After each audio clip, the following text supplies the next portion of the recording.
کاله شي غلام یې له پښتون جوړ کړی.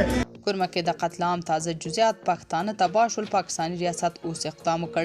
بلخوا محسن داوړ او عمران خان څه ویلي نو جزئیات هم دلته وګورئ او چینل هم سبسکرایب کړئ.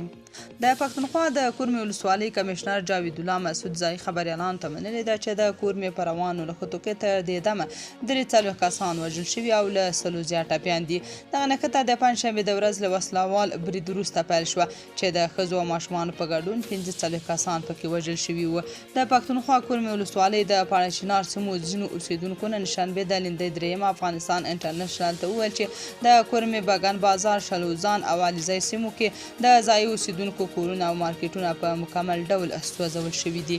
د راپورونو پر بنسټ د کورمې ولسوالۍ د علیزیو او باغان قومونو ترمنځ درنه جګړه روانه ده او دواړو خواوې د یو بل پر ضد له سپکو او درنو وسلو څخه کار اخلي. د کورمې په زیاترو سیمو کې ټلیفونونو شبکې بندې شوي دي. یو دولتي سرچینه وایي چې د خیبر پښتونخوا حکومت له خوا یوه دولتي جرګه واړه چینار ته رسېدلې ده. په دې جرګه کې د پاکستان د پارلمان پخوانی غړی ساحد حسین توری، د خیبر پښتونخوا چیف سکریټري ندیم اسلم، د پولیسو مشر اختر محمد ګنډاپور، ایالتي وزیران محمد علي سیف او آفتاب عالم اپریدی شامل دي.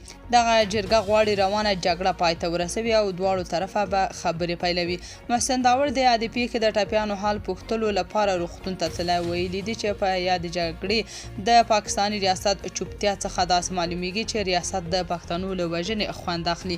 بلخوا عمران خان ویلي حکومت د دې پر ځای چې د خلکو امنیت ونیسي لګیا دی خپل سیاسي مخالفین ځپي او د خلکو په قتل عام چوپه خوله دي. دغه جګړه له هغه وروسته پیل شوې چې تېره پنجشنبې د اهل تشیع موټرو په کاروان په برید کې د ښځو او ماشومانو په ګډون 45 کسان ووژل شول. تاسو په دې اړه څه نظر لرئ؟ کومنټ کې شریک او چینل هم سبسکرایب کړئ.